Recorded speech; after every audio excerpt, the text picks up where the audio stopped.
예배에 오신 여러분 환영하고 또 축복합니다.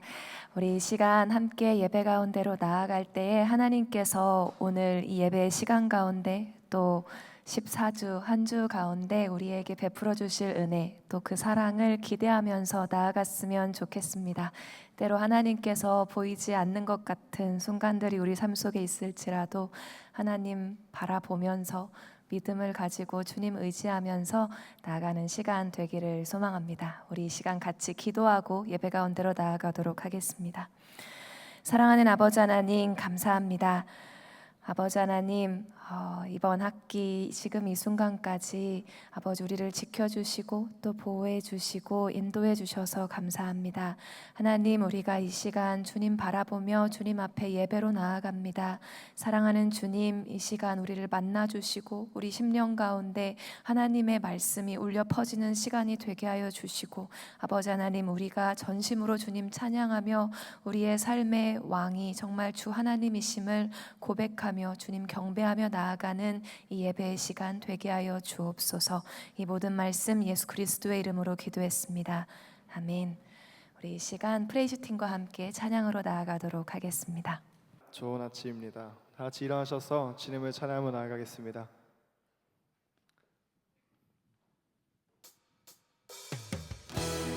함께 박수 치시며 나아가겠습니다. 제가 주님 안에 거할 때 주님께 주시는 자유함을 가지고 기뻐하며 주님을 찬양하며 나아갑시다. 고백합니다. 주 안에서 기뻐해. 주 안에서 기뻐해. 주 안에서 기뻐해. 주님 주신 기쁨으로 기뻐하라. 주 안에서 기뻐해. 주 안에서 기뻐해. 우리의 힘은 주를 기뻐하라. 다시 한번 고백할까요? 주 안에서 기뻐해. 주 안에서 기뻐해. 주 안에서 기뻐해. 주님 주신 기쁨으로 기뻐하라. 주 안에서 기뻐해. 주 안에서 기뻐해. 우리의 힘은 주를 기뻐하는 것. 기뻐 춤을 추며 기뻐 춤을 추며 크게 소리 높여 살아계신 주의 이름 내 마음 다해 찬양해. 주를 바라볼 때 새 주시니 우리의 힘은 주를 기뻐하는 것. 다 함께 입을 열어 찬양하며 나아갑니다. 주 안에서 기뻐해. 주 안에서 기뻐해. 주 안에서 기뻐해. 주님 주신 기쁨으로 기뻐하라. 아멘. 주 안에서 기뻐해. 주 안에서 기뻐해. 우리의 힘은 주를 한 번만 더 고백하며 나아갑니다. 주 안에서 기뻐해. 주 안에서 기뻐해. 주 안에서 기뻐해. 주님 주신 기쁨으로 기뻐하라. 주 안에서 주 안에서 기뻐해. 주 안에서 기뻐해. 우리의 힘은 주를 기뻐하는 것. 주에게 사랑을 나아갑니다.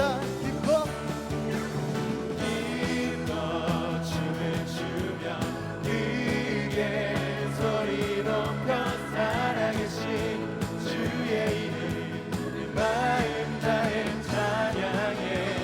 주를 바라볼 때 새 주시니 우리의 힘을 주. 한 번 더 고백합시다. 기뻐 춤을 추며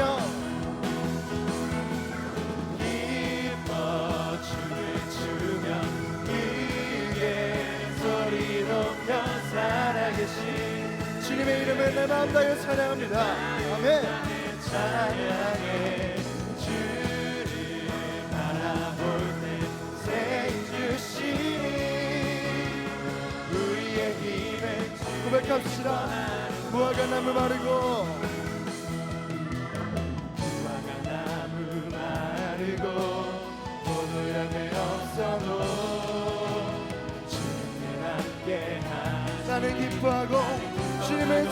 찬양을 나아갑니다. 모습을 고백합시다. 기뻐 춤을 추며 크게 소리 높여 살아계신 주의 이름 내 마음 다해 찬양해. 주를 바라볼 때 새 주시니 우리의 힘은 주를 기뻐함. 다시 한번 기뻐 춤을 추며 크게 소리 높여 찬양합니다. 크게 소리 높여 살아계신 주의 이름 내 마음 다해 찬양해. 주를 바라볼 때 새 주시니 우리의 힘은 주를 기뻐함. 승리의 주님을 찬양합니다. 기뻐하며 승리의 노래 부르리. 그 백성 주가 회복시키시네. 그 사랑으로 억눌렸던 자 모아 칭찬과 명성 얻게 하시네. 전심으로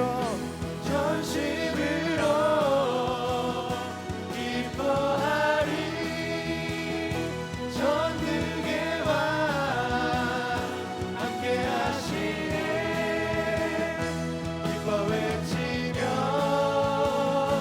주께 두 손 들리 춤을 추며 함께 찬양해. 모두 한수를 멸하신 주님 전능의 왕. 다시 한번 기뻐 외치며 주님을 찬양합니다. 기뻐 외치며 두 손 들리 춤을 추며 함께 찬양해. 모든 원수를 멸하신 전능의 왕 주님 안에서 함께하기 원합니다.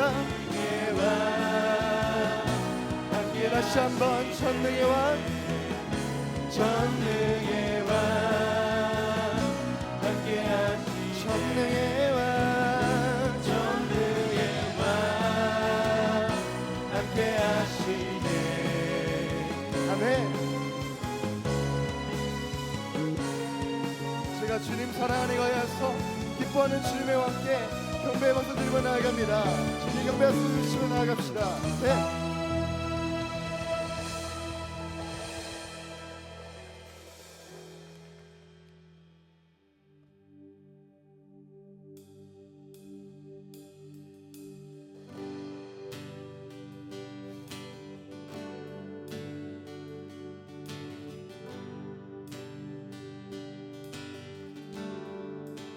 내 삶을 안으신 그 사랑만으로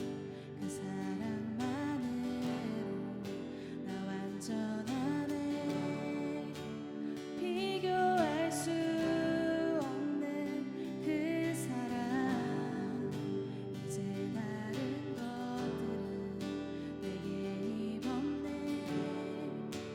그가 내 안에, 내가 그 안에 거할 때 모든 두려움 사라져. 그 사랑 안에 자유하네. 같이 한번 나아갑니다. 내 삶을 아르신 그 사랑만으로 나 완전하네. 비교할 수 없는 그 사랑. 이제 다른 것들 내게 그가 내 안에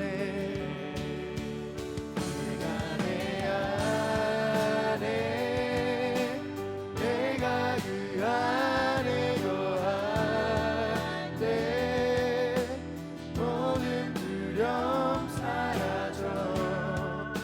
그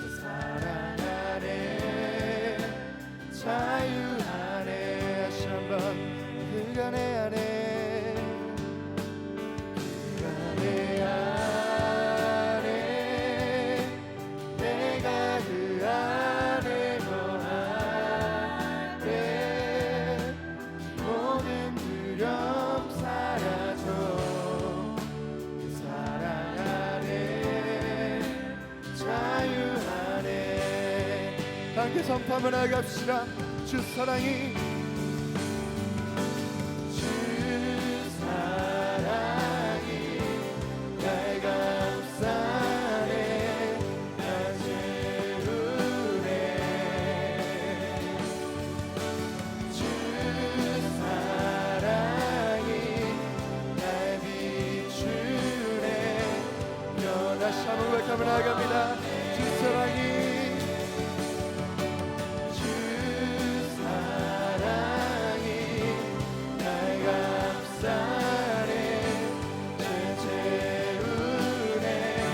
사랑이 날 비추십니다.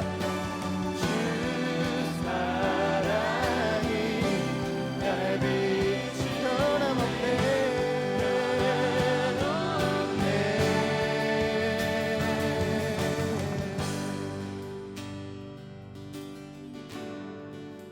함께 한 번 더 고백하며 나아갑니다.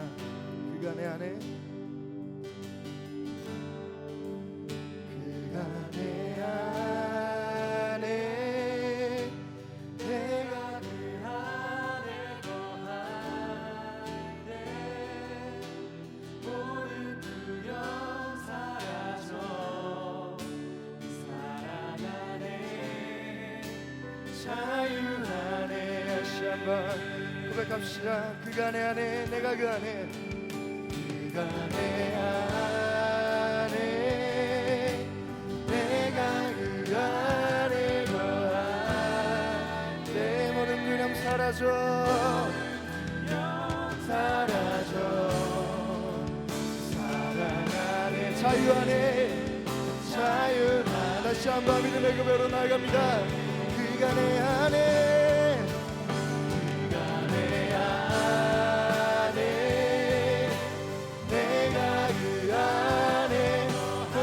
사라집니다.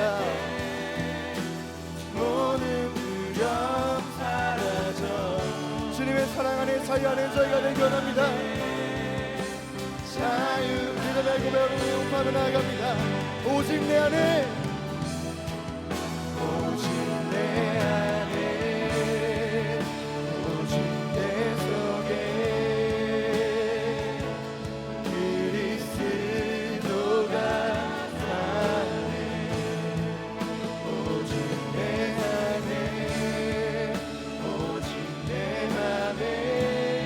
저희 삶을 주님께 맡겨드리며 다시 한번 고백하며 나아갑니다. 오직 내 안에 오직 내 안에 오직 내 속에 그리스도가 사네 오직 내 삶에 오직 내 맘에 다시 한번 더 고백하며 나아갑니다. 오직 내 안에 오직 내 속에 오직 내 안에 내 안에 오직 내 속에 아멘 그리스도가 사네 오직 내 삶에 오직 내 맘에 그가 주인데 좋네. 기도드리겠습니다. 전지전능하사 천지 만물을 지으시고 지금도 역사하고 계신 하나님 아버지, 이 시간 우리를 주님의 성전에 불러주시고 예배하게 하심에 감사합니다. 죄와 허물로 감싸였던 우리를 자녀 삼아주시고 한량없는 은혜로 보호하여 지난 한 주간 평안으로 살게 하심에 감사합니다. 한동의 수많은 공동체를 통하여 서로 사랑하기를 힘써 배우고 주님의 사랑을 경험하며 작은 교회로 이끄심이 있기에 한동대학교가 하나님의 대학으로 세워질 수 있었습니다. 이곳 가운데 학생과 교수님, 목사님, 교직원분들까지 사랑으로 열매 맺고 회복되게 하소서. 하나님의 대학에서 하나님의 사랑을 널리 전하기 위하여 예배하신 일을 행할 때 주님의 권능과 지혜를 부어주셔서 예수님의 제자된 모습으로 변화되게 하소서. 이 시간 한 주간 살아왔던 삶을 돌아봅니다.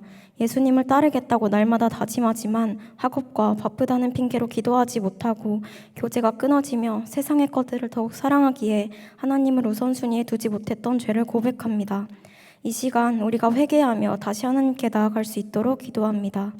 여러 유혹 가운데서 온전히 하나님 한 분만 바라보며 당신의 능력을 구하며 살아가게 하옵소서.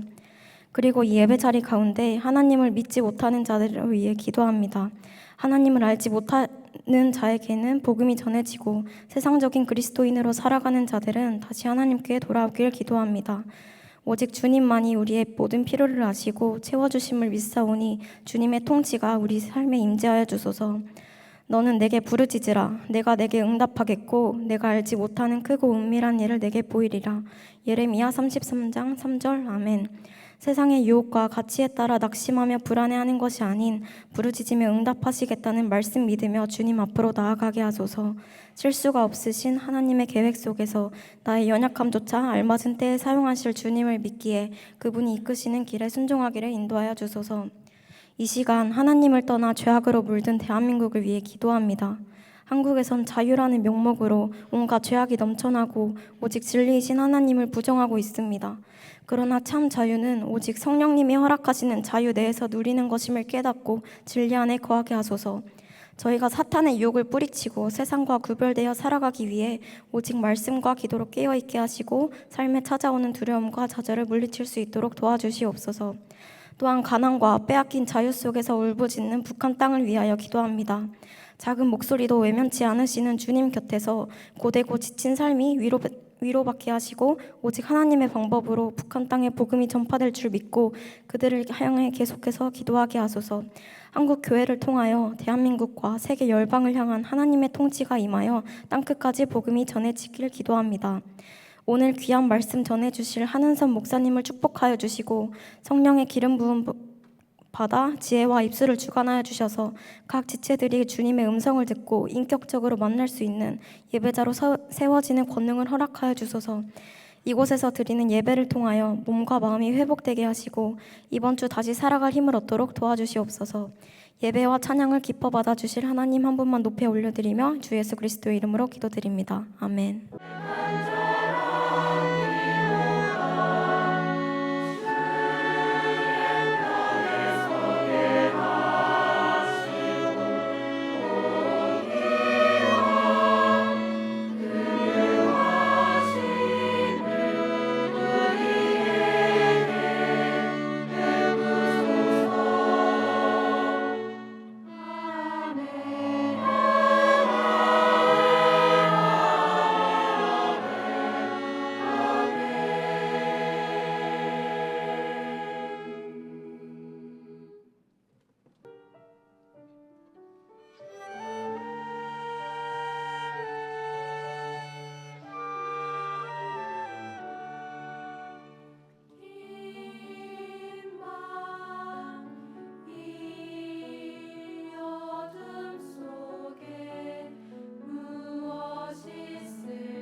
홀로 우리의 모든 찬양과 또 예배 받게 합당하신 하나님께 우리 다시 한번 감사와 영광의 박수 올려드리도록 하겠습니다.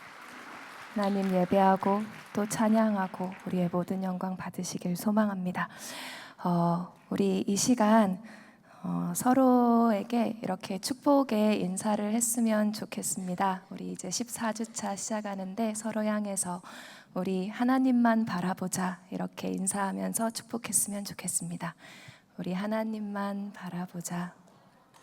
우리 서로를 향하여서 손을 뻗고 같이 축복의 찬양 부르면서 나아가도록 하겠습니다.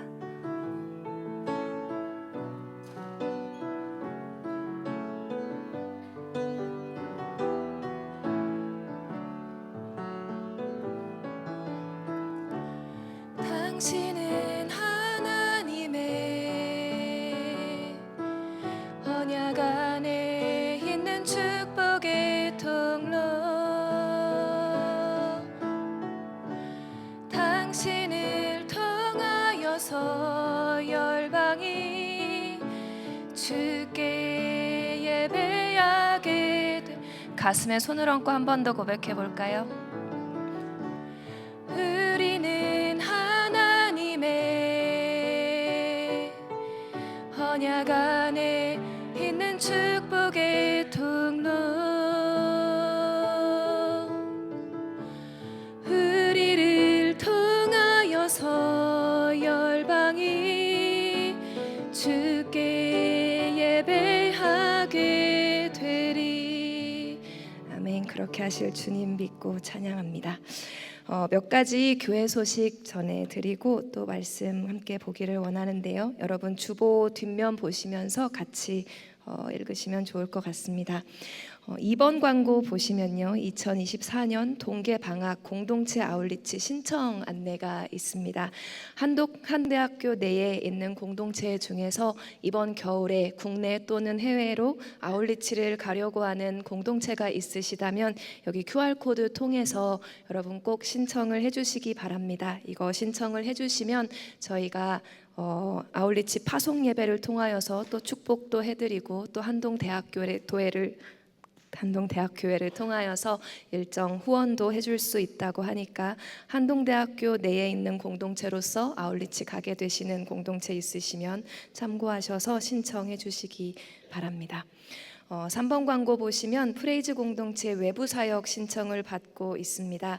동계방학 기간 동안에 외부 사역 신청을 받는데 사역지와 프레이즈 팀이 함께 이뤄가는 동력으로 하나님의 일이 풍성히 일어나기를 소망합니다 하면서 신청하실 수 있는 사역의 내용 적혀 있습니다. 여러분 참고해 주셔서 그 QR코드 통해서 신청을 해주시면 프레이즈 공동체에서 또 외부 사역 섬겨드리도록 하겠습니다. 이 시간 우리에게 주시는 하나님의 말씀은 사도행전 7장 22절에서 34절 말씀입니다. 사도행전 7장 22절에서 34절 말씀 우리 저와 여러분이 한 절씩 교독하도록 하겠습니다. 제가 먼저 읽겠습니다. 모세가 애굽 사람의 모든 지혜를 배워 그의 말과 하는 일들이 능하더라. 나이가 40이 되매 그 형제 이스라엘 자손을 돌볼 생각이 나더니 한 사람이 원통한 일 당함을 보고 보호하여 압제받는 자를 위하여 원수를 갚아 애굽 사람을 쳐 죽이니라. 그는 그의 형제들이 하나님께서 자기의 손을 통하여 구원해 주시는 것을 깨달으리라고 생각하였으나 그들이 깨닫지 못하였더라. 이튿날 이스라엘 사람끼리 싸울 때에 모세가 와서 화해시키려 하여 이르되 너희는 형제인데 어찌 서로 해치느냐 하니 그 동물을 해치는 사람이 모세를 밀어뜨려 이르되 누가 너를 관리와 재판장으로 우리 위에 세웠느냐 내가 어제는 애굽 사람을 죽임과 같이 또 나를 죽이려느냐 하니 모세가 이 말 때문에 도주하여 미디안 땅에서 나그네 되어 거기서 아들 둘을 낳으니라. 40년이 참에 천사가 시내산 광야 가시나무 떨기 불꽃 가운데서 그에게 보이거늘 모세가 그 광경을 보고 놀랍게 여겨 아려보려고 가까이 가니 주의 소리가 있어 나는 내 조상의 하나님 즉 아브라함과 이삭과 야곱의 하나님이라 하신데 모세가 무서워 감히 바라보지 못하더라. 주께서 이르시되 내 발에 신을 벗으라. 내가 서 있는 곳은 거룩한 땅이니라. 함께 읽겠습니다. 내 백성이 애굽에서 괴로움 받음을 내가 확실히 보고 그 탄식하는 소리를 듣고 그들을 구원하려고 내려왔노니 이제 내가 너를 애굽으로 보내리라 하시니라. 아멘. 사랑하는 여러분, 혹시 인생의 광야 같은 시기를 지나고 있는 분이 계시다면 오늘 우리가 이 모세의 인생을 통해서 영광 받으시고 역사하신 하나님을 함께 묵상하며 은혜 나누었으면 좋겠습니다. 모세는 40세가 되었을 때 높은 신분, 지위, 부귀를 누리고 있던 이집트의 그 왕궁으로부터 도망쳐서 이집트 옆에 있는 사우디아라비아 반도죠. 지금으로 치면 사우디아라비아 반도에 있는 미디안 땅으로 숨어야 했습니다. 여러분이 잘 아시는 분들도 있을 텐데 40세의 모세가 우리가 방금 읽은 것처럼 사람을 쳐서 죽였기 때문이죠. 혈기왕성해서 자기 동족인 히브리 민족을 이집트의 노역으로부터 구원하고 싶었던 이 모세는 억울하게 괴롭힘을 당하는 자기 형제를 목격하고는 그를 괴롭혔던 이집트 사람에게 복수하여서 쳐서 죽이고 모래 속에 묻었습니다. 하지만 다음 날 이 일이 탄로가 되었고 모세가 히브리인들의 편에 서서 노예 반란을 일으키고자 한다는 이런 정황이 발견된 이 상황에서 이집트의 왕인 파라오, 성경에선 바로라고 하죠. 바로는 모세를 잡아 죽이고자 합니다. 모세는 바로를 두려워하여서 급하게 이집트로부터 피신해서 미디안 땅으로 들어가서 거기서 숨어 살게 되죠. 그리고 이 미디안 땅, 이 광야 속에서 모세는 그 다음 40년이라는 시간이 흘러갑니다. 이 시간 속에 모세가 한 일이 무엇인가? 그 인생 속에 이 미디안 광야에서의 40년 속에 모세가 한 일이 무엇인가에 대해서 성경에서 찾아보면 이렇게 기록을 하고 있습니다. 출애굽기 3장 1절 말씀 보여주시면요. 모세가 그의 장인 미디안 제사장 이드로의 양떼를 쳤다라고 하고요. 우리가 오늘 읽은 사도행전 7장 29절에는 모세가 이 말 때문에 도주하여 미디안 땅에서 나그네가 되어 거기서 아들 둘을 낳았다라고 기록하고 있습니다. 40년 동안 모세는 고향을 잃어버린 나그네처럼 미디안에 살면서 아들 둘을 낳았습니다. 그리고 그 40년 동안 자기 소유도, 자기 유산도, 자기 재산도 없이 자기 양떼를 친 것이 아니라 자기 장인의 양떼를 대신 쳐주면서 삽니다. 40년이 지나는 동안 밤낮으로 이 양을 보살피면서 뒤쫓아 다녔지만 그 양떼가 자기 것조차 아니었던 것이죠. 오늘 하나님께서 모세에게 살게 하신 이 40년의 미디안 광야의 시간이 그에게 어떤 시간이었는지, 하나님께서는 왜 모세를 정말 하나님의 손에 들어 쓰시기 전에 이 40년의 시간을 먼저 허락하셨던 것인지 함께 묵상하면서 우리의 신앙에 그리고 우리의 영혼에 하나님께서 하시고자 하는 말씀을 듣기를 소망합니다. 첫 번째 같이 살펴보고 싶은 포인트는요, 상실의 시간, 미디안 광야에서 모세가 잃게 된 것에 대한 이야기입니다. 사랑하는 여러분, 모세가 40년이 지나고 미디안 광야에서의 40년이 지나고 하나님께서 불타는 가시나무 떨기 속에서 부르셨을 때, 그때 모세가 하나님한테 이런 말씀을 드립니다. 우리 출애굽기 4장 10절 말씀 한 목소리로 읽겠습니다. 시작. 모세가 여호와께 아뢰되 오 주여, 나는 본래 말을 잘하지 못하는 자니이다. 주께서 주의 종에게 명령하신 후에도 역시 그러하니 나는 입이 뻣뻣하고 혀가 둔한 자니이다. 하나님께서 불타는 가시나무 떨기 속에 나타나셔서 부르셨는데 이제 너를 통해 이스라엘을 구원하겠다라고 말씀을 하면서 부르셨는데, 그날 그 거룩한 땅에서 그 불꽃 앞에서 신을 벗고 하나님 앞에 엎드리고 하나님 앞에 섰던 모세는 이 말을 할 때 약간의 겸손 떨고 있는 그러한 심정이 아니었습니다. 속으로는 내가 할 수도 있겠다라는 생각을 하면서 그냥 겉으로 못하는 척하고 있지 않았습니다. 이날 하나님 앞에서 모세가 저 말을 할 때는 모세는 정말로 더 이상 자신이 그런 걸 할 수 있다는 자신이 없었습니다.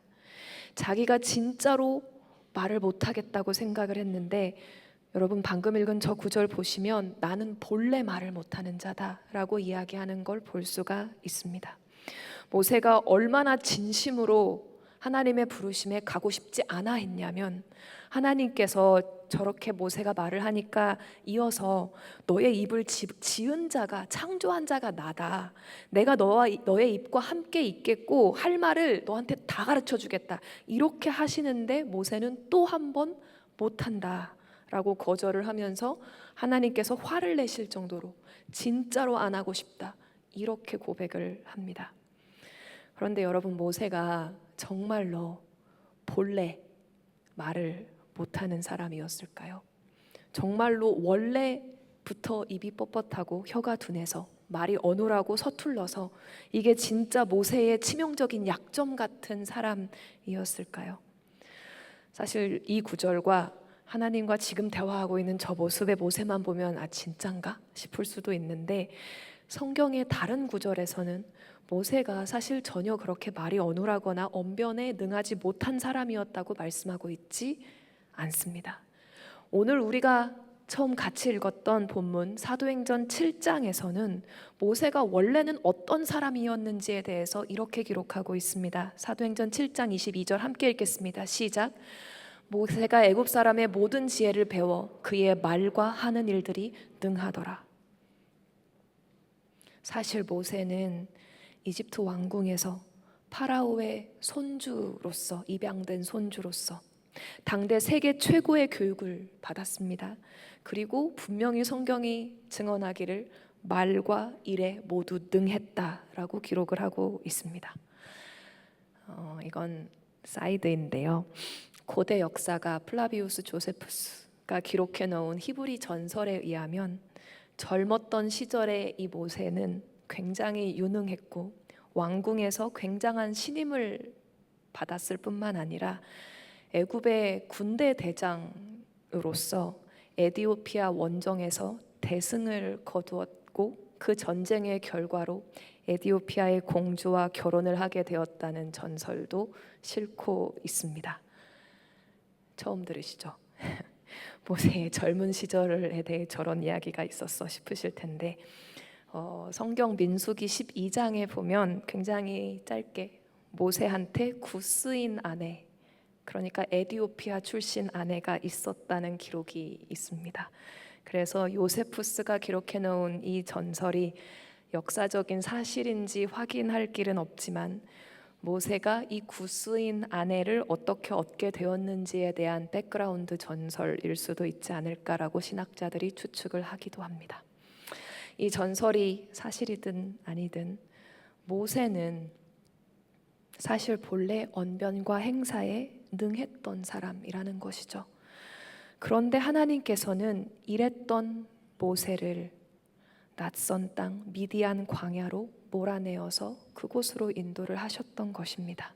그리고 그 광야 속에서 40년이라는 긴 시간 동안 모세는 자기가 평생에 익숙했던 것, 그리고 그 전 40년 왕궁에 살면서 얻으려고 노력했던 것, 습득하려고 애썼던 것, 이제까지 자기의 정체성을 삼았었던 것, 자기의 유능함을 보여주던 그런 기반이었던 모든 것을 잃어버렸습니다. 40년 광야 속에서 양떼를 치면서 모세는 그 능숙했던 언변수를 쓸 일이 없었겠죠. 애굽에서 배웠던 최고의 학문, 그 강대국의 정치, 외교, 군사, 경제 이런 것에 대해서 습득하고 활용했던 그 모든 지식과 지혜가 희미해져 갔을 것입니다. 그가 본디 가장 자랑스러워했을 것들, 가장 소중하게 여겼을 그런 노하우와 경험들, 이 모든 것들이 이곳 미디안 광야에서는 이제 전혀 필요하지도 않고 전혀 사용할 수도 없는 것들이 된 것이죠. 그런데 여러분, 그러면 모세의 신앙은 어땠을까요? 여러분, 우리는 80세가 되었던 모세가 불타는 가시나무 떨기 앞에서 신을 벗는 그 광경이, 그때 모세가 정말로 살아계신 하나님을 이제 만나고 온전히 믿고 의지하여서 일어나게 되는 순간으로 생각을 할 수도 있는데, 그런데 모세가 사실 하나님을 온전히 믿게 되었던 시점은 그보다 훨씬 전이었습니다. 히브리서 11장은 모세가 하나님을 언제부터 믿었느냐, 모세가 언제부터 하나님만 바라보았느냐, 모세가 언제부터 자기 인생을 하나님께 전부 걸었느냐에 대해서 이렇게 기록을 하고 있기 때문인데요.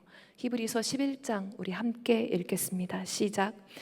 믿음으로 모세는 장성하여 바로의 공주의 아들이라 칭함받기를 거절하고 도리어 하나님의 백성과 함께 고난받기를 잠시 죄악의 낙을 누리는 것보다 더 좋아하고 그리스도를 위하여 받는 수모를 애굽의 모든 보화보다 더 큰 재물로 여겼으니 이는 상 주심을 바라봄이라. 모세가 80세가 되어서 드디어 살아계신 하나님을 만나고 온전히 믿고 의지한 것이 아니라, 모세는 40세가 되기 전에 아직 젊었을 때, 아직 왕궁에서 그 유능함을 인정받고 있던 그 시절에, 이집트의 왕자였던 그 시절에 하나님을 만났다라고 성경은 기록하고 있습니다. 그 시절에, 그때 모세가 하나님을 믿고 의지하고 그 인생을 하나님께 걸었다고, 그리고 그 믿음이 진짜였다고 성경은 평가합니다. 그러니까 40세 때 젊었던 모세가 단지 혈기왕성해서 살인 저지르고 많은 잘못된 선택만 하던 모세는 아니었다는 것입니다. 그 젊었던 모세도 살아계신 하나님을 만나 하나님의 상급이 자기가 이집트의 왕궁에서 누릴 수 있는 그 어떤 즐거움이나 보화보다 더 크다는 것을 진짜 믿었고, 그리하여서 자기의 전 인생을 버리고 하나님을 선택했다고 성경은 기록합니다. 이때 이 젊었던 모세가 했던 선택, 이집트의 부귀영화를 모두 버려버리고 내가 히브리인 편에 서겠다고, 하나님의 백성과 함께 고난받는 삶을 사는 것을 내가 선택하겠다고 한 이것을 하나님께서 얼마나 귀한 믿음으로 보셨었는지 히브리서가 기록하고 있습니다. 사랑하는 여러분, 아마 저 때의 믿음의 결심과 선택만으로도 모세는 이곳에 앉아있는 우리 대부분이 상상은 해보곤 하지만 선뜻 내디딜 자신은 없는, 자기 인생 전부를 정말 믿음에 내던져버리는 걸음을 모세는 실제 내딛었던 것입니다. 하지만 하나님은 그 믿음을 존귀하게 보셔서 히브리서에 기록하게는 하셨지만, 그 믿음만으로는 하나님의 구원 역사에 쓰시기에는 아직 연단이 덜 되었다, 아직 연단이 더 필요하다고 여기셨던 것 같습니다. 자기 전생애를 믿음 위에 던져버린 이 40세의 모세, 이 모세를 하나님께서는 데려다가 미디안 광야 속에 40년을 숨겨 놓으셨습니다.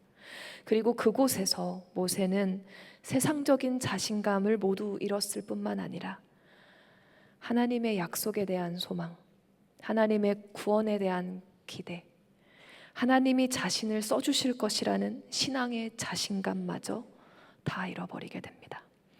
그래서 40년이 지나서 하나님께서 이제 모세를 들어서 구원의 역사에 쓰시겠다 하셨을 때 모세는 몇 번이나 이런 간구를 합니다. 출애굽기 4장 13절 말씀 함께 읽겠습니다. 시작. 모세가 이르되 오 주여 보낼 만한 자를 보내소서. 사랑하는 여러분, 때로는 우리 주님께서 정말로 죽음 같은 상황에서 다시 꺼내주시는 그 주님의 능력을 경험시켜 주심으로써 그전과는 또 다른 차원의 믿음으로 연단을 시켜 주시기 위해 정말로 우리가 가지고 있던 이전의 모든 소망, 이전의 모든 자신감 전부 다 없어질 때까지 기다리시는 때가 있는 것 같습니다. 여러분, 나사로가 죽었을 때 기억나시나요? 신약 성경에서 나사로가 죽었을 때 주님이 뭘 하셨었는지 요한복음 11장 말씀 보여주시면요, 이렇게 기록하고 있습니다. 예수께서 본래 마르다와 그 동생과 나사로를 사랑하시더니 나사로가 병들었다 함을 들으시고 그 계시던 곳에 이틀을 더 유하시고 그 후에 제자들에게 이르시되 유대로 다시 가자 하시니, 예수님이 계신 곳에 이 소식이 올 때까지도 시간이 걸렸을 텐데 이 소식을 듣고 바로 출발을 안 하시고 이틀을 일부러 더 기다리셨다라고 성경을 기록합니다. 그리고 이어서 17절에 뭐라고, 그 결과에 대해서, 예수님이 그 기다리신 결과에 대해서 뭐라고 기록하냐면 예수께서 와서 보시니 나사로가 무덤에 있은지 이미 나흘이라. 바로 출발하셨어도 죽은 지 이틀은 되었겠죠. 그런데 예수님이 거기서 이틀을 더 기다리다가 오시는 바람에 죽은 지 4일이 지난 채 이때까지 예수님께서 안 오시다가 4일이 됐을 때 맞춰서 오셨습니다.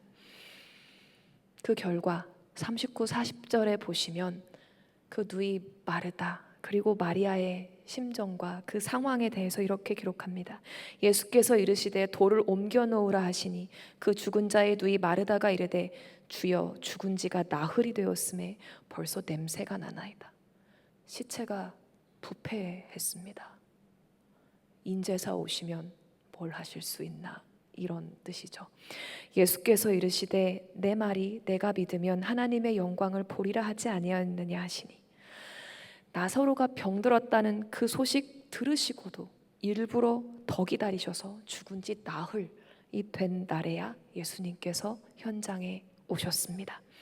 이 4일은 예수님을 애타게 기다리던 나사로의 동생 마르다와 마리아에게는 진짜 소망의 이 신락 같던 소망마저 완전히 사라지는, 사망 선고가 완전히 끝났을 뿐만 아니라 이제 시체가 썩어버린, 부패해버린 그런 시간이었죠. 이제는 예수님이 이제 오셔도 소망이 없겠구나, 이렇게 됐을 때까지 주님이 찾아가지 않으신 겁니다. 사랑하는 여러분, 때로 하나님께서 완전한 상실의 시간으로 우리를 이끄실 때도 있습니다.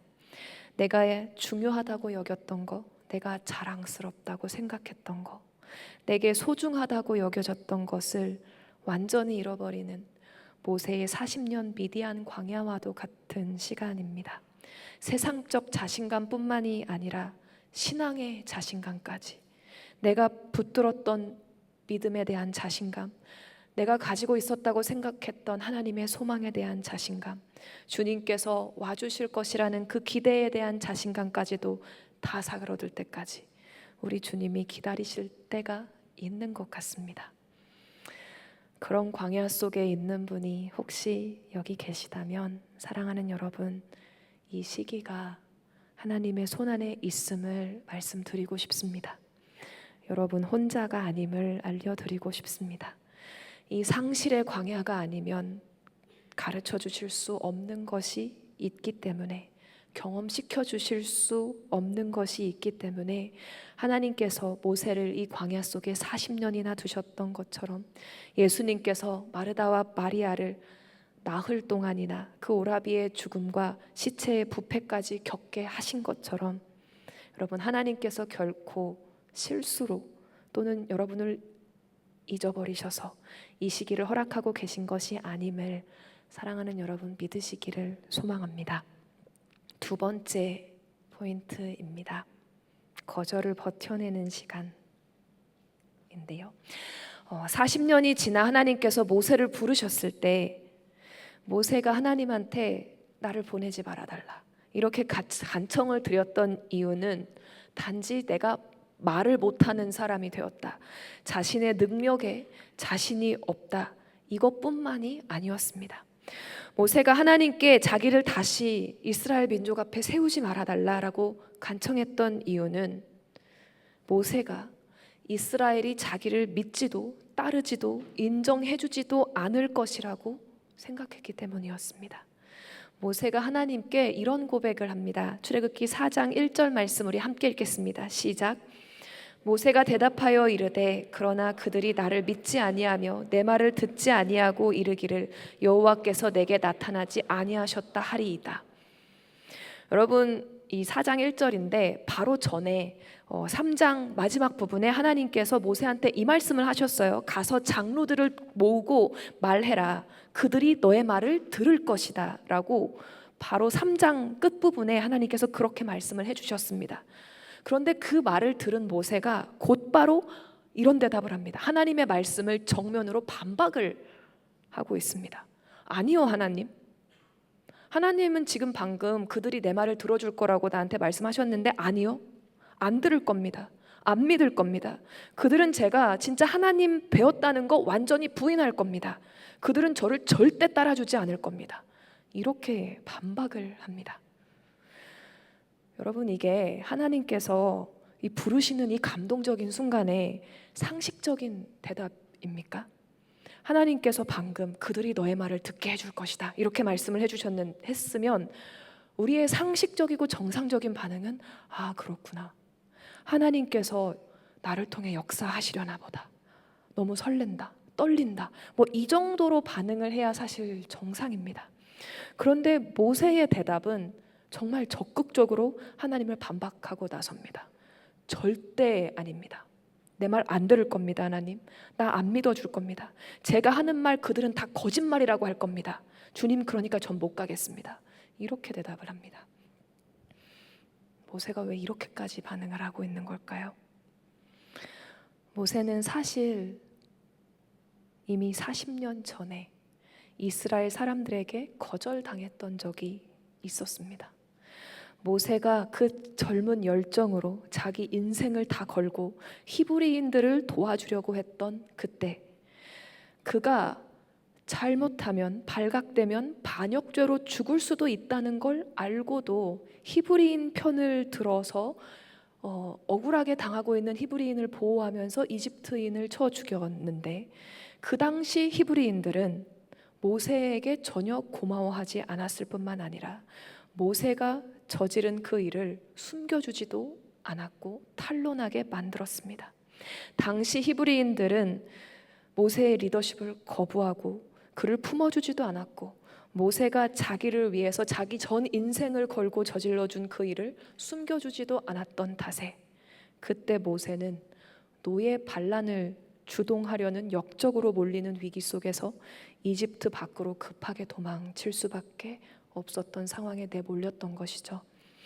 모세가 이 시절에 겪었던 이스라엘 민족으로부터의 거절, 그 수모에 대해서 성경은 이렇게 기록을 하고 있습니다. 사도행전 7장 27절, 28절 그리고 35절 말씀 우리 함께 읽겠습니다. 시작.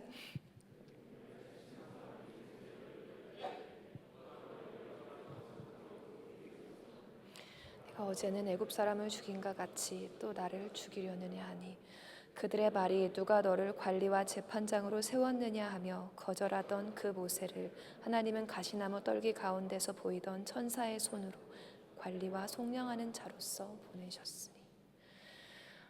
모세가 이때 겪었던 거절감은 그 후로 40년 광야 속에서도 벗어날 수 없을 정도의 트라우마였던 것 같습니다. 다시는 이스라엘 앞에 서고 싶지 않을 정도로, 이스라엘은 결코 자기를 믿어주지도 들어주지도 따라주지도 않을 것이라고 확신하게 될 정도로 깊은 상처를 모세에게 남겼던 사건인 것 같습니다. 그래서 80세가 되었을 때에도 모세는 하나님 앞에 저를 이스라엘 사람들 앞에 다시는 세우지 마시라고 진심으로 두려워하면서 손사래를 치고 있었습니다. 그러나 여러분, 모세에게는 아픔으로 인식되었던 이 거절감은 사실 예수 그리스도의 고통에 동참하는, 예수님을 보여주는 그러한 아픔이 되었다는 걸 여러분 아시나요? 오늘 우리가 읽은 사도행전 7장 말씀은 왜 모세 이야기를 하는데 사도행전 7장에 나오는 이야기를 할까 싶으실 수도 있는데, 이 사도행전 7장에 나오는 말씀은 순교자 스데반의 고별 설교입니다. 스데반이 돌에 맞아 죽기 전에 마지막으로 유대인들에게 했던 설교이고, 이 설교 중에 중간에 모세가 당했던 이 거절을 언급했던 것입니다. 스데반이 왜 이 모세가 거절당했던 이 뼈저린 아픔의 이야기를 자기가 죽기 전 이 마지막 설교의 내용 중에 넣었던 것일까? 스데반이 지금 사도행전 7장에서 하고 있었던 그 설교의 주제가 무엇이었길래? 바로 자기 백성이 버린 분, 자기 백성이 거절한 분, 하나님이 보내신 것이 맞음에도 불구하고 이스라엘이 거부하고 믿지도 않고 듣지도 않고 따르지도 않았던 그분, 버림받으셨으나 하나님께서 끝까지 구세주로 세우셨던 예수 그리스도의 예표로서 모세의 인생을 해설하고 있기 때문입니다. 그래서 모세는 이스라엘에게 거절당하고 버림받았지만 하나님께서 끝까지 다시 부르셨고 이스라엘 앞에 다시 세우셨고 구세주 되실 예수 그리스도의 그 예표를 삼으셨던 이 모세는 나중에 그 인생의 끝에 가나안 땅 입성을 앞두고 있는 모압 평야의 이스라엘 백성에게 이렇게 예고할 수 있게 된 사람이 되었습니다. 사도행전 7장 37절 말씀입니다. 이스라엘 자손에 대하여 하나님이 너희 형제 가운데서 나와 같은 선지자를 세우리라 하던 자가 곧 이 모세라. 그리고 모세가 자기와 같은 선지자일 것이라고 예고했던 우리 주님에 대해서는 성경이 이렇게 기록하죠. 사도행전 4장 11절, 이 예수는 너희 건축자들의 버린 돌로서 집 모퉁이의 머릿돌이 되었느니라. 사랑하는 여러분, 하나님께서는 모세가 당했던 거절, 그가 당했던 거부, 그가 당했던 수모도 구원의 역사를 위해서 쓰셨습니다. 모세에게는 40년이 지나도 몸서리칠 정도로 트라우마가 남았던 큰 거절감을 당하는 그런 경험이었을 수 있지만, 모세가 정말로 하나님의 사람으로 쓰임 받을 수 있기 위해서, 정말로 하나님의 부르심에 자기의 신발을 완전히 벗는 사람이 되기 위해서 자기의 경험 다 버리고 자기의 지식과 자기의 자신감과 능숙했던 모든 것을 다 뒤로 하고 하나님만 의지하면서 다시 자기한텐 가장 두려운 곳에 순종만으로 설 수 있는 사람이 될 수 있기 위해서는 그때의 거절과 실패와 버림받는 경험마저 필요했던 것이었습니다. 40년 동안 그 거절감에 이스라엘을 구원하는데 내가 쓰임받고 싶다는 소망마저 잃어버리게 된 모세에게 하나님께서는 다시 명령을 하십니다. 이제 너의 신을 벗고, 그 신을 벗는 거에는 너가 자랑스러워하던 것만 벗는 것뿐만 아니라 너의 상처까지도 다 벗고 이제 내가 명령하는 곳에 서라 말씀하십니다. 출애굽기 3장 10절 말씀 우리 한 목소리로 읽겠습니다. 시작. 이제 내가 너를 바로에게 보내어 너에게 내 백성 이스라엘 자손을 애굽에서 인도하여 내게 하리라. 마지막으로 3번, 인내의 시간, 보이지 않는 분을 바라보는 믿음에 대해서 얘기하고 싶습니다. 모세가 이집트를 떠나서 미디안 땅에서 보낸 40년의 시간에 대해 히브리서 11장은 이렇게 정의를 하고 있습니다. 히브리서 11장 27절 말씀 함께 읽겠습니다. 시작. 믿음으로 애굽을 떠나 왕의 노함을 무서워하지 아니하고 곧 보이지 아니하는 자를 보는 것 같이 하여 참았으며.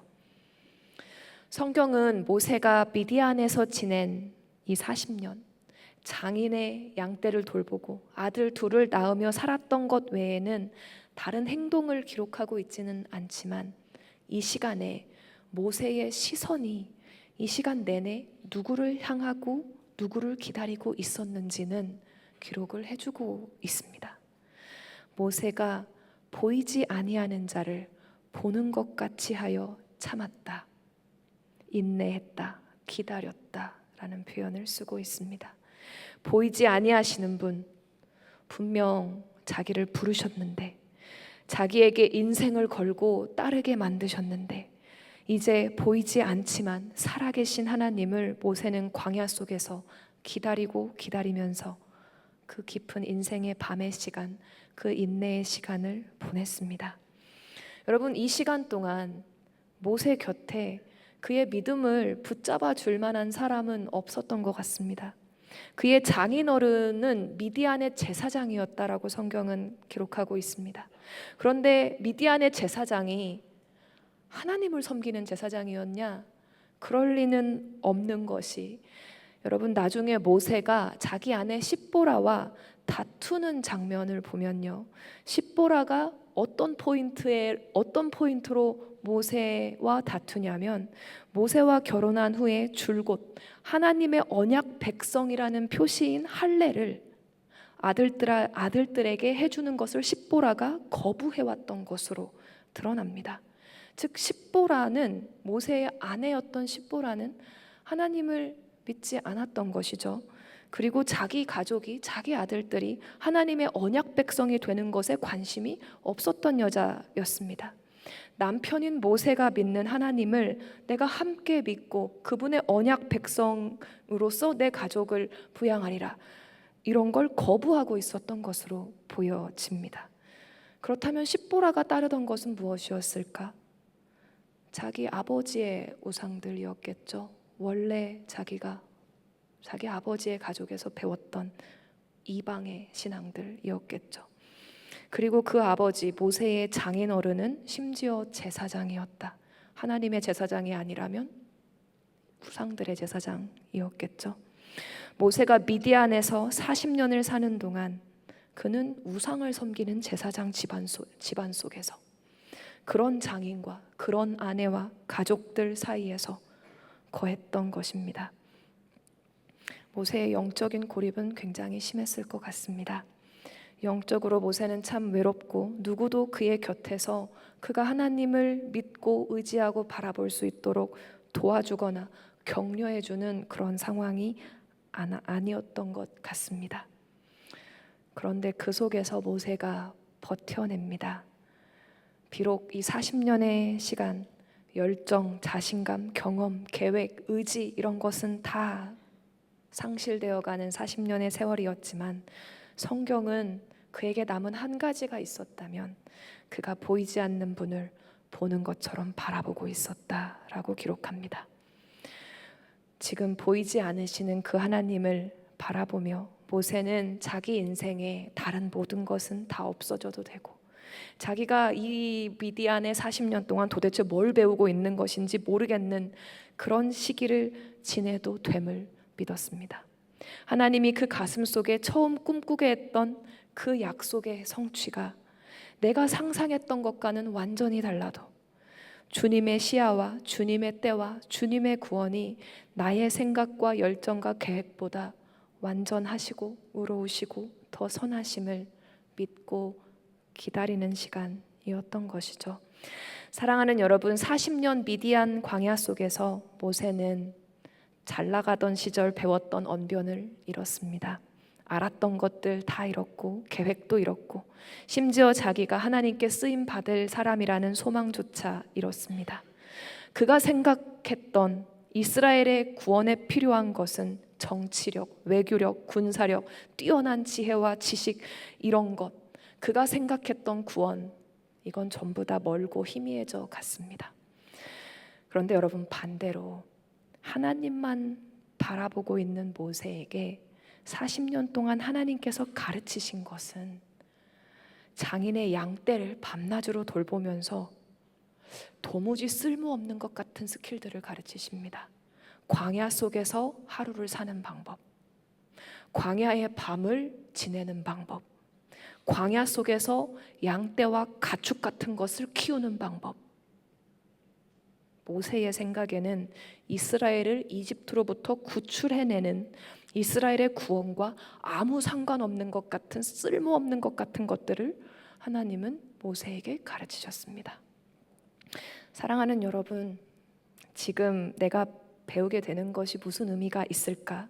내가 지금 습득하고 있는 것이 무슨 유익이 있을까? 이런 시기가 여러분의 인생에 찾아올 수도 있습니다. 지금 내가 그저 생존하기 위해서 알아가는 이것들, 내가 배우고 싶었던 것들이 아닐 수도 있습니다. 내 부르심과 어떤 관계가 있어 보이지 않을 수도 있습니다. 내 소명과 상관없어 보이는 것들을 하나님께서 여러분에게 경험시키고 가르치실 때도 있습니다. 모세처럼 지금 내가 배워야 하는 이 양떼를 돌보고 광야에서 사는 법, 이런 것 정도 배우는 이거, 한때 왕자였던 모세에게는 어쩌면 자존심이 상하는 일이었을 수도 있습니다. 내 인생의 의미가 더 없어지는 것 같은 그런 걸 배워야 되는 시기 같을 수도 있습니다. 그런데 하나님께는 그렇지 않았다는 거예요. 광야 속에 사는 법을 40년이나 체득한 모세가 80세가 되었을 때, 드디어 하나님께서 역사하실 그때가 되었을 때 하나님께서는 그를 불러 세우셨습니다. 그리고 그를 통해 하나님의 말씀과 약속을 성취하십니다. 그리고 실제로 모세가 이 하나님의 역사 속에서 이스라엘 백성을 이집트로부터 인도해냈을 때 모세가 40년 동안 배웠던 미디안의 광야 생활, 도움이 됐겠습니까? 안 됐겠습니까? 그 무엇보다 도움이 되었을 겁니다. 사랑하는 여러분, 지금 내 눈에는 아무것도 보이지 않지만 보이지 않으시는 그분을 보이는 것처럼 바라보며 기다릴 때 여러분 무슨 일이 벌어지는지 아시나요? 하나님께서는 모세가 자기를 바라보면서 상실과 거절과 인내의 시간을 기다리는 동안 하나님이 하신 일들, 모세를 죽이려고 하던 바로를 제거하셨습니다. 모세를 해하려고 했던 바로가 죽을 때를 하나님은 기다리고 계셨습니다. 더 이상 모세에게 위협을 가할 사람을 없애주신 것이죠. 아마 모세의 둘째 아들은 이 위협을 하나님이 없애주신 것에 대한 감사를 기념하기 위해 그 이름을 지었지 않았나 싶은데요. 출애굽기 18장 3절 4절 한 목소리로 읽겠습니다. 시작. 그의 두 아들을 데리고 나왔으니 그의 하나의 이름은 게르솜이라. 이는 모세가 이르기를 내가 이방에서 나그네가 되었다 하미요 하나의 이름은 엘리에셀이라. 이는 내 아버지의 하나님이 나를 도우사 바로의 칼에서 구원하셨다 함이더라. 이 40년 동안 하나님께서는 바로를 제거하신 것뿐만이 아닙니다. 하나님께서는 이후 모세를 실제 세우실 때 모세 혼자 세우지 않으시고 형 아론을 같이 세우십니다. 이 형 아론이 모세의 동역자가 될 수 있도록 준비하시는 시간이었던 것 같습니다. 그리고 이 형 아론과 함께 세우셔서 아론과 모세 함께 사용하셔서 이집트에서부터 이스라엘을 이끌고 나오신 후에 이 형 아론을 바로 제사장으로 세우시는데, 하나님께서는 모세 혼자만 쓰실 계획이 아니라 모세의 곁에서 제사장 역할을 해줄 이 형 아론을 준비시키는 시간까지 함께 고려하고 계셨던 것 아닌가 싶습니다. 그리고 또 하나 더불어 모세한테 큰 힘이 되어줄 여호수아와 갈렙을 준비시키셨습니다. 여러분, 모세가 이스라엘을 이끌고 나왔을 때의 갈렙의 나이가 40세였다고 성경은 기록합니다. 그럼 갈렙이 언제 태어난 것일까? 모세가 이집트에서 도망치던 그 해, 모세가 미디안 광야에 들어가기 시작한 그 해쯤에 태어났던 것이죠. 모세가 40년 동안 미디안 광야에서 연단을 받고 있던 그 시간, 하나님께서는 이집트에서 모세에게 힘이 되어주고 함께 그와 사역해줄 차세대인 여호수아와 갈렙을 키우고 계셨습니다. 여러분, 우리가 다 미처 캐치하지 못하는 것들도 하나님의 계획 속에 진행이 되고 있었을 겁니다. 하나님께서는 모세 혼자의 상상, 모세 한 명의 스케일, 모세 혼자의 인생을 뛰어넘어 주변 사람들까지도 다 고려하시면서 모든 것을 합력하여 선을 이루고 계셨습니다. 그리고 여러분, 그거 생각해 보셨나요? 만약 40세의 모세가 그 유능함으로 이스라엘을 구원했다면 정말 아주 유능한 정치 지도자로서 이스라엘을 이끌려고 했을 것입니다. 그런데 하나님께서는 왕궁의 정치인, 군사적 지도자 이런 것만 잘할 줄 알았던 모세를 데려다가 40년 동안 목자가 되게 하셨습니다. 양을 돌보고 양 따라다니고 양 인도하고 양 먹여주고 품어주는 목자가 되게 하신 것입니다. 여러분, 왕자로서만 살다가 지도자가 되는 모세와 40년 동안 목자로서 살다가 지도자가 된 모세가 어떤 다른 리더십을 발휘할지는 상상이 가실 거라 믿습니다. 40년이나 목자의 삶을 살고 난 이후의 모세는 아마도 남은 평생 하나님의 백성을 목자의 마음으로 이끌게 되지 않았을까 싶습니다. 사랑하는 여러분, 인간의 눈에는 모세가 겪은 이 40년의 미디안 광야 생활은 그의 가치가 다 없어져 버리는 시간, 아무 쓸모없는 것 같은 그런 스킬이나 배우는 시간, 그의 소망이 다 없어지는 것 같은 시간일 수 있습니다. 그러나 하나님의 때가 되었을 때 하나님께서는 모세를 불러서 약속을 성취하시고 구원을 펼치십니다. 사실 하나님께서 모세가 80세가 되어서 신을 벗어라 라고 명령하셨을 때 솔직히 신을 여기서 어떻게 더 벗을 수 있나 싶을 정도로 모든 것이 다 없어져 버린 후였습니다. 이제 자기의 자신감도 능력도 경험도 그리고 심지어 과거에 당했던 거절, 상처, 트라우마까지도 다 벗어서 주님 앞에 내려놓은 이 모세가 비로소 하나님께서 그동안 준비하시고 이제 실행시키시는 역사 속에 쓰실 수 있는 사람이 되어 그 속에 서게 됩니다. 사랑하는 여러분, 청년의 때에 하나님께서 여러분을 연단시키실 겁니다.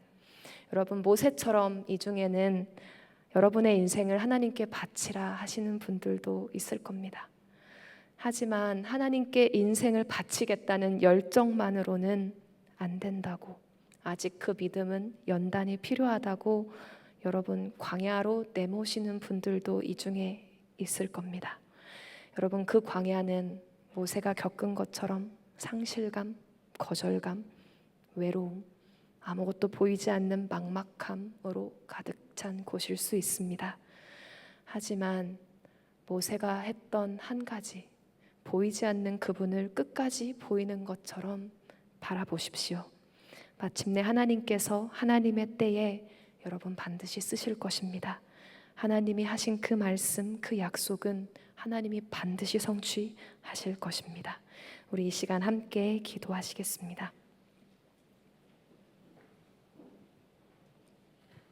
우리 이 시간 잠깐 한 목소리로 기도했으면 좋겠습니다. 여러분의 삶 속에 하나님께서 주셨던 약속의 말씀이나 비전이나 여러분으로 하여금 꿈꾸게 하신 것이 있다면 이 시간 그 약속의 말씀 붙잡고 하나님께 믿음 고백하면서 나아가길 원합니다. 혹시 지금 광야를 겪고 계신 분이 있다면 상실감이나 막막함이나 외로움이나 거절감이나 두려움을 겪고 있는 분이 있다면 하나님께서 그 약속을 이루시는 분이심을 내가 믿는다고, 내가 하나님만을 끝까지 바라보면서 믿음으로 서겠다고, 모든 것은 다 없어지더라도 내가 하나님을 믿는 그 믿음 위에 서겠다고 고백하며 나아가길 원합니다. 우리 이 시간 함께 기도하며 나아가도록 하겠습니다.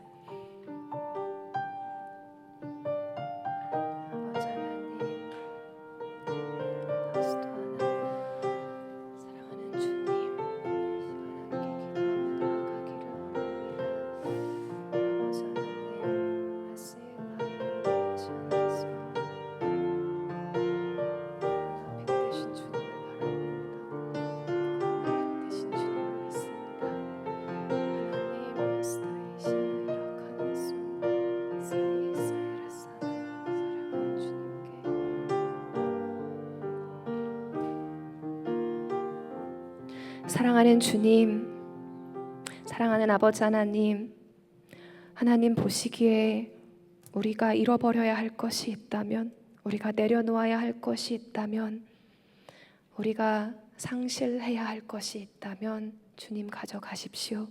사랑하는 주님, 하나님께서 우리 인생의 광야를 주실 때 하나님 무조건 빨리 벗어나야겠다 이 생각보다 하나님께서 이 광야 속에서 나에게 가르쳐 주시는 것을 내가 배우게 하여 달라고, 훈련 받게 하여 달라고, 내가 하나님이 아닌 것을 붙잡고 있는 것이 있다면, 하나님이 기뻐하시지 않는 것이나 하나님에 대한 잘못된 믿음을 붙잡고 있는 것이 있다면 다 잃어버리겠다고 고백하며 나아가게 하여 주옵소서. 사랑하는 주님, 그러나 하나님께서 하신 말씀, 하나님께서 주신 약속은 반드시 성취하시는 분이심을 우리가 믿으며, 보이지 않는 그 순간에도 하나님을 바라보며 보이는 것처럼 믿으며 나아가게 하여 주옵소서. 예수님 이름으로 기도했습니다. 아멘. 우리 자리에서 일어나셔서 함께 찬양으로 나아가도록 하겠습니다.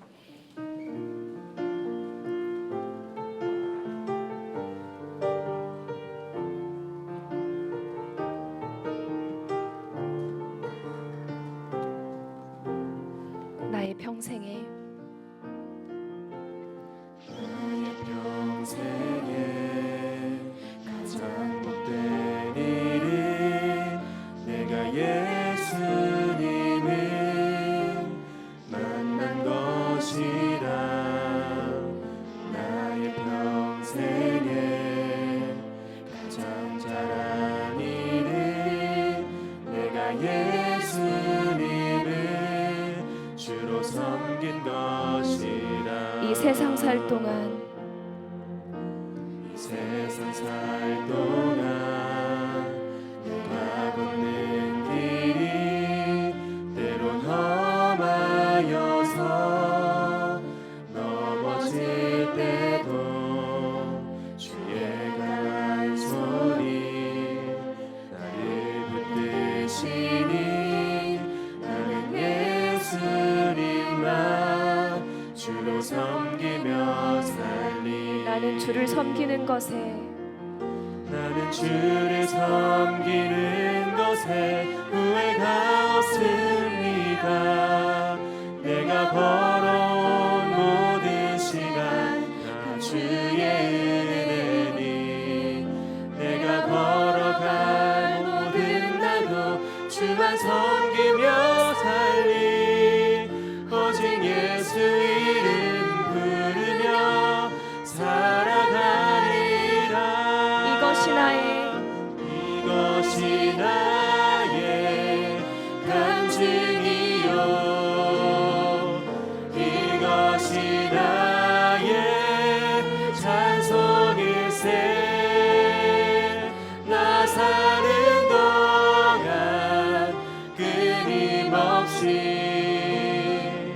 구주를 찬송. 한 번 더 고백하겠습니다. 이것이 나의 간증이요, 이것이 나의 간증이요, 이것이 나의 찬송일세. 나 사는 동안 끊임없이 구주를 찬송하리로다.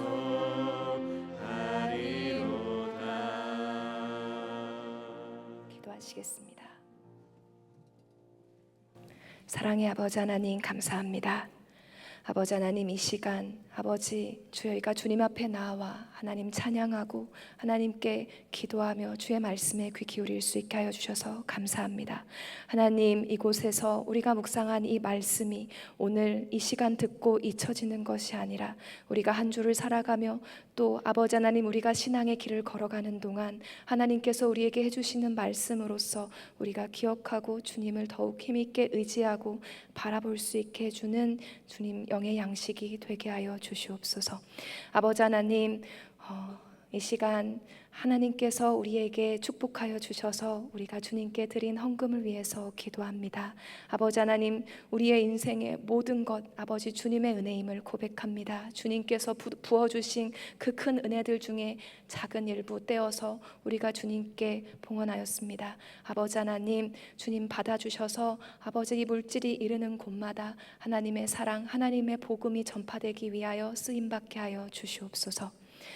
이젠 우리 주 예수 그리스도의 은혜와 하나님 아버지의 그 크신 사랑과 성령 하나님의 교제 교통하심이 이 시간 광야 속에서도 모든 것을 잃을지라도 하나님의 선하심을 믿고 의지하며 약속을 성취하시는 주님을 바라보기로 결단하며 나아가는 모든 주의 백성들 머리 위에 한동대학교 위에 이 시간에도 주의 사랑과 복음을 전하고 있는 세계 곳곳에 모든 주의 사역자들 머리 위에 이제로부터 영원토록 함께 하시기를 축원하옵나이다.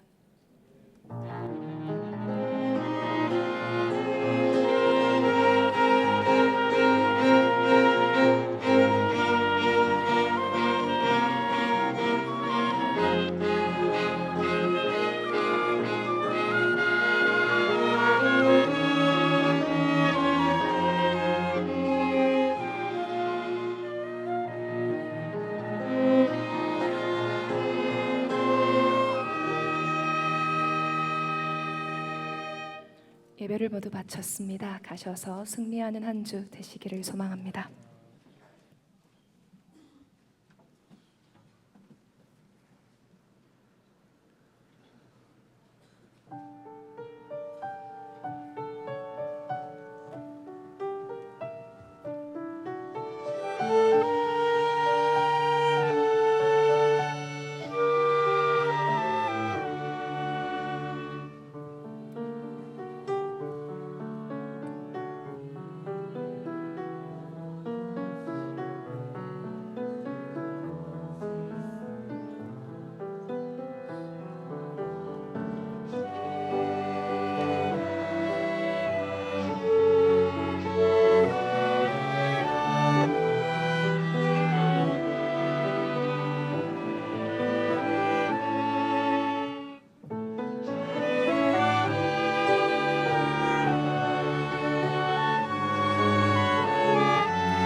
네, 프레이즈 하나 둘 셋 하면 성가대 챔버 미캠 공동체 주님을 향해 바라보며 사는 14주차 되세요 라고 합시다. 하나 둘 셋. 성간의 챔버 미캠 공동체 주님을 향해 바라보며 사는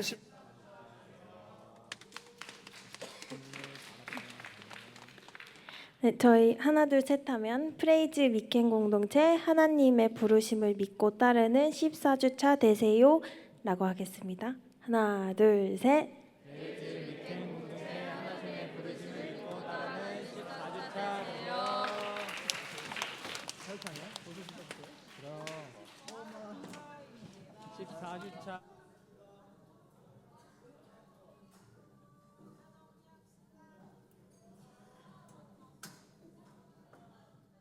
아버지 감사합니다. 오늘 하루도 주님의 은혜 안에서 시작할 수 있게 해주시면 정말 감사드리고 오늘 설교를 듣고 그 말씀을 저희 일주일 안에 잘 녹여낼 수 있는 저희 믿음 공동체 될 수 있도록 해주세요. 오늘 하루도 주님께서 함께 해주시고 감사드리며 예수님의 이름으로 기도드렸습니다.